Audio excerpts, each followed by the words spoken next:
Morning. আজকে হচ্ছে বৌভাতের সকাল। আমার দিদিরা ঘুমাচ্ছে। আগের দিন বৌভাতের সব রিচুয়ালস হয়েছে। আজকে বৌভাতের যে ইভেন্টটা হবে সেটা সন্ধ্যাবেলা হবে।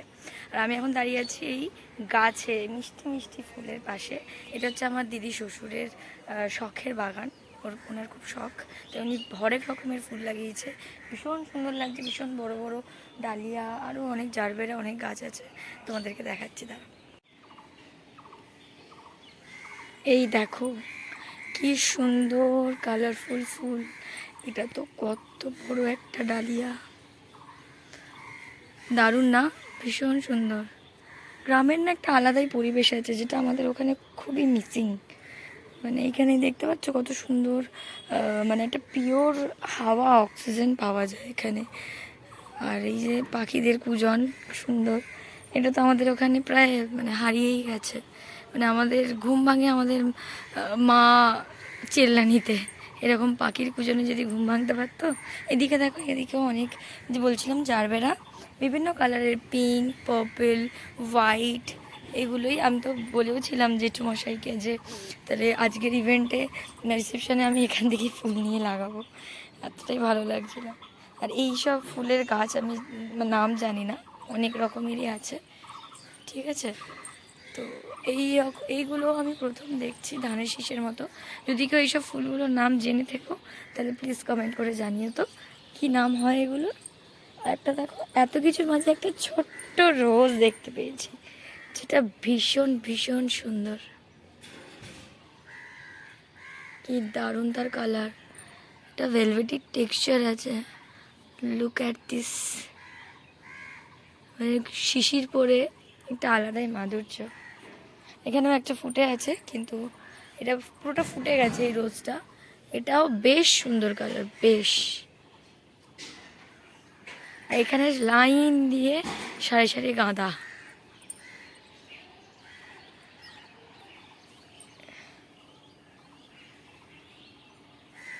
দেখতেই পেলে এত এত রকমের ফুল এখানে। আর এখন তো আমাদের বাড়ির লোকরা ট্রেনে আছে, ওরা আর ঘন্টাখানেকের মধ্যেই চলে আসবে বললো। মানে এখানে একটা লজ ভাড়া করা আছে দূরে, সেইখানে এসেই সবাই স্টে করবে। আমি এখান থেকে তখন আমার ফ্যামিলির কাছে চলে যাব, দিয়ে ওখান থেকে আমি অ্যাটেন্ড করবো সমস্ত ইভেন্টগুলো। আর তারপরে তো তোমাদেরকে দেখাবোই। আজকে তো আর রিচুয়ালসের কিছু নেই, কালকে রিচুয়ালস সব হয়ে গেছে, যেহেতু আসল বৌভাতটা কালকেই হয়েছে। আজকে জাস্ট একটা মানে ইনভিটেশন আর কি, মানে পার্টি মতো। তো চলো তোমাদেরকে সেটাও দেখাবো। তো তার জন্য কিন্তু পুরো ব্লগটা দেখতে হবে। কিরে কার্তিক, তুই তো ভোল বদলে গেছে মেয়ের বাড়ি এসে, সেই চেক নাই। দুটো ড্রেস? এ বাপ রে, যদি মেয়ে পাওয়া যায় এখান থেকে নিয়ে যাবি, এখান থেকে নিয়ে যাস না, বিশাল ঠান্ডা, কাঁপবি এসে।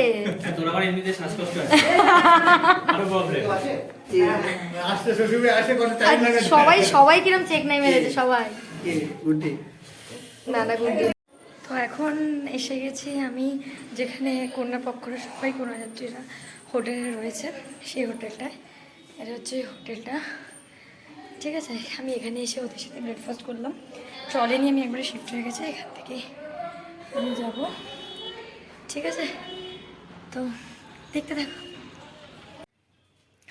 তো আমি এখন রেডি হয়ে গেছি, আমরা এখন সবাই যাব অনুষ্ঠানে। মানে দুপুরবেলার কোনো ক্লিপ নেওয়া হয়নি, কারণ খুব টায়ার্ড ছিলাম। গিয়ে ওখানে খাওয়া দাওয়া হয়েছে, খেতে এসে সবাই একটু রেস্ট নিয়ে সন্ধ্যাবেলা এই এখন আমরা ইভেন্টে যাব। আমি ফুললি রেডি একদম, বাকিরাও রেডি হয়ে গেছে। এবার আমরা বেরাবো ইভেন্ট যেখানে হচ্ছে সেখানের উদ্দেশ্যে। এসে দেখলাম এতটাই ভিড় এবং খুবই ক্রাউডেড ছিল জায়গাটা, তার জন্য আমরা কেউই বউয়ের কাছে যেতে পারছিলাম না। তাই আমি ওয়েট করছিলাম যে কখন একটু ফাঁকা হবে তারপরে যাবো, ভালো মতো কথা বলবো।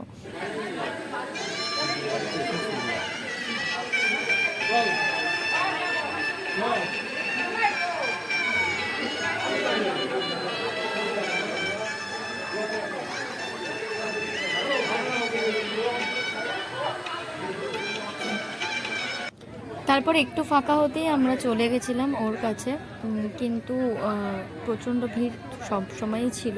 দেখতেই পাচ্ছ প্রচণ্ড কনজেস্টেড একটা জায়গা, তার জন্য আমরা চলে গেলাম একটু স্টলে।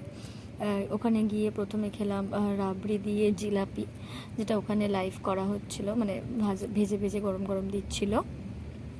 আর খুব বেশি আমার মিষ্টি ভালো লাগে না, তাই আমি খুব বেশি নিইনি। তারপরে আরও অনেক স্টার্টার ছিল, তারপরে মেবি চিকেনের একটা কাবাব মতো কোনো একটা আইটেম ছিল, যেটা খেতে ভীষণ ভালো ছিল, মানে আমার ওটা খুব ভালো লেগেছিলো।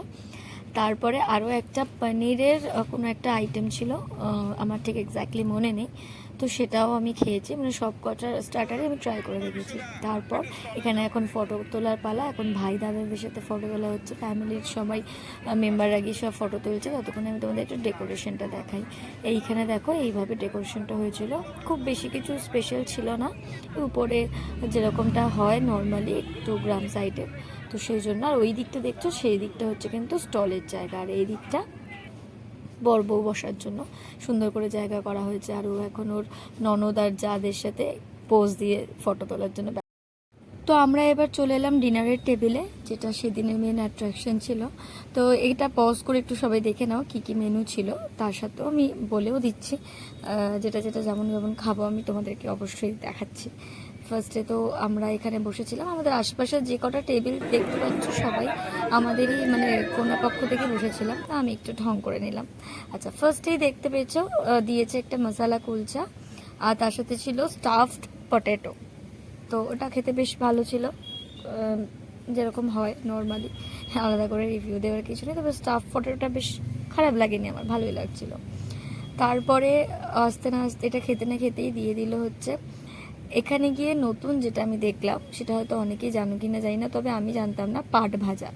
পাট ভাজাটা কি, সেটা কিছুই না, এটা হচ্ছে কুমড়োর একটা পাতলা, দেখতে পাচ্ছ এটা আমি ভাঙলাম, সেটা একটা কুমড়োর বড়া যাকে বলে, সেটাকে ওখানে বলে পাট ভাজা।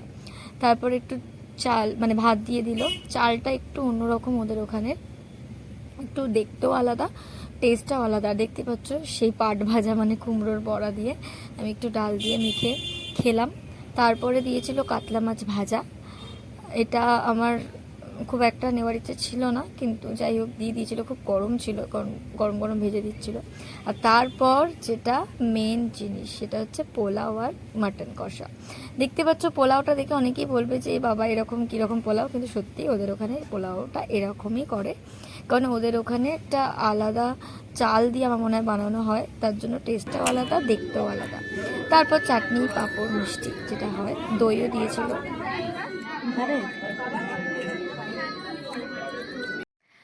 ইভেন্ট শেষ, দিদির বিয়েও শেষ, রিসেপশনও ওভার, বিয়েও ওভার।